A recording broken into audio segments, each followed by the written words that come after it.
नमस्कार साथीहरू, यहाँहरूलाई हार्दिक स्वागत गर्दछु। यो सूर्य विनायक चोक रहेको छ। सूर्य विनायकबाट आज चाहिँ हामीले साँगासम्मको भिडियो लिएर आएका छौँ। यो चाहिँ पहिलो खण्डको भिडियो रहेको छ। यसमा के कति प्रगति भएको छ यो सरसर्ती हामीले तपाईहरुलाई देखाउन गइरहेका छौँ। यो सूर्य विनायकबाट चाहिँ अगाडि जाँदैछौँ हामी, जहाँ चाहिँ जगाती खोलाको पुल के कति बनेको छ त्यो पनि हेर्नेछौँ। जहाँसम्म लाग्छ त्यसको काम अगाडि बढेको जस्तो लाग्दैन। यो खण्डमा चाहिँ पहिलाभन्दा धेरै कामहरू भएका छन्, हामी देख्न पाइरहेका छौँ। अब चाहिँ बाटोले रूप लिइसकेको छ।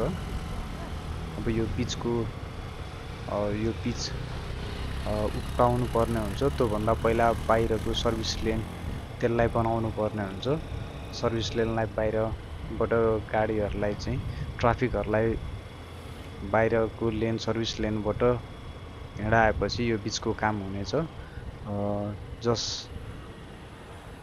अहिले हामी देख्दैछौँ सर्भिस लेनले पनि आकार लिइसकेको छ।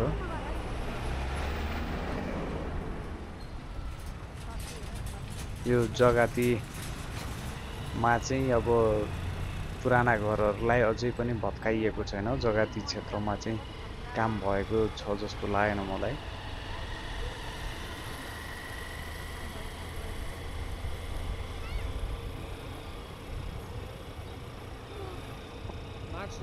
यो जगाती छेउछाउमा चाहिँ घरहरू भत्केका छैनन्।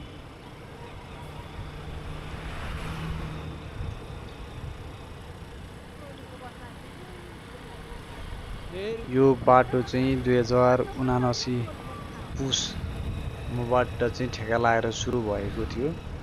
80, 81, 82 भयो। अझै यो बाटो कम्प्लिट हुनलाई अब 9 महिना जति चाहिँ टाइम बाँकी रहेको छ। 9 महिनामा सायद यो हामी अपेक्षा गरौँ यो बनिसक्नेछ। पुलको काम यहाँनेर यो यसमा चाहिँ पुलको काम चाहिँ नहोला, तर मेन बाटो बनिदियो भने पनि यात्रुहरूलाई धेरै नै सुविधा हुनेछ। अहिले अब धेरै शास्ति छ, धुलो हिलाम्ने अलिकति पानी पर्दाखेरि अस्तिको बर्खामा पानी पर्दाखेरि बर्खा नभनौँ, यो माथि साँगामा गाडीयै चल्न सकेन। चिप्लो बाटो भएर एउटा गाडी फस्यो, जस कारणले गर्दाखेरि गाडीहरू सबै डाइभर्ट भएर यता नालातिरबाट चाहिँ हिँड्नु परेको थियो। यो एरियामा पनि खासै काम भएको त देखिएन। अहिले चाहिँ मुख्य टार्गेट भनेको साँगामा रहेको छ। साँगाको काम सक्ने बित्तिकै सबैभन्दा अप्ठ्यारो भाग साँगामा हो, जहाँ चाहिँ अब सर्भिस लेन छैन। त्यसमा सर्भिस लेन बिना 4 लेनको मात्र रहनेछ, जो चाहिँ धेरै अप्ठ्यारो र मोड भएको धेरै माटो कटिङ गर्नु परेको छ। त्यसमा अगाडि नै भिडियोमा हजुरहरूले देखिसक्नु भएको छ। तसर्थ अहिले चाहिँ कामको पुरा फोकस चाहिँ ती साँगा क्षेत्रमा मात्र रहेको छ।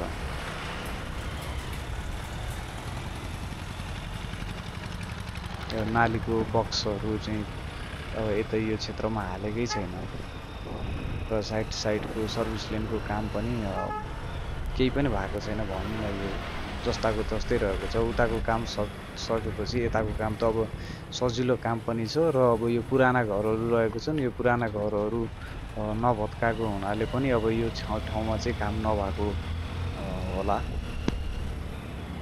अरू बाँकी रहेको ठाउँहरूमा त लगभग काम सम्पन्न भइसकेको छ। मुख्य काम भनेको बाटोको सेप दिनु थियो। सेप दिने कामहरू चाहिँ हामी देख्न सक्छौँ भइसकेको छ। अब यो बिचको पत्र उकाउन बाँकी भयो। अब छेउछेउको चाहिँ सर्भिस लेन बन्न बाँकी भयो।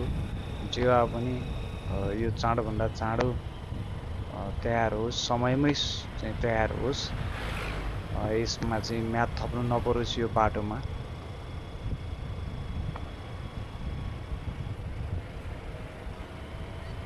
अब मुख्य पूर्व जाने यात्रुहरूको लागि यही बाटो रहेको छ अहिले। अब बिबी हाइवे त्यो पनि अब बर्खाले अस्तिको बाढीले चाहिँ भत्काइसकेको छ।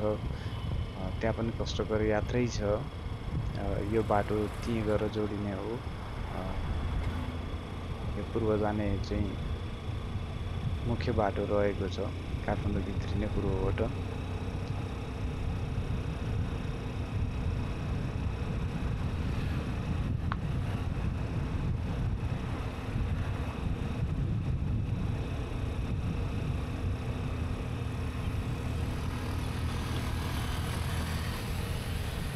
हजुरहरूलाई हामीले ल्याएको भिडियो कस्तो लाग्छ कृपया कमेन्टमा आफ्नो विचार व्यक्त गरिदिनु हुन हार्दिक अनुरोध गर्दछौँ। हजुरहरूले अब त्यस्तै अरू कुन कुन खण्डको भिडियो हेर्न चाहनुहुन्छ त्यो पनि हामीहरूलाई कमेन्ट मार्फत नै जानकारी गराइदिनु होला। र हामीले अझ भिडियोलाई राम्रो बनाउन के गर्नुपर्छ कसो गर्नुपर्छ त्यो कुराहरू पनि हजुरहरूले आफ्नो सल्लाह सुझाव चाहिँ व्यक्त गर्न सक्नुहुन्छ। हजुरहरूको सल्लाह सुझाव हाम्रो नयाँ भिडियो बनाउनको लागि थप चाहिँ हौसला हामीलाई चाहिँ प्राप्त हुनेछ भन्ने लागेको छ। यो भिडियो पूर्ण 7.5 किलोमिटर लामो रहेको छ। पूर्ण रूपमा चाहिँ पुरै भिडियो रहेको छ। कृपया यसलाई अन्तिमसम्म हेरिदिनु होला। सागाको खण्ड पनि देख्न पाउनुहुनेछ हजुरहरूले। यति भन्दै म बिदा हुन चाहन्छु। हवस् त, नमस्कार।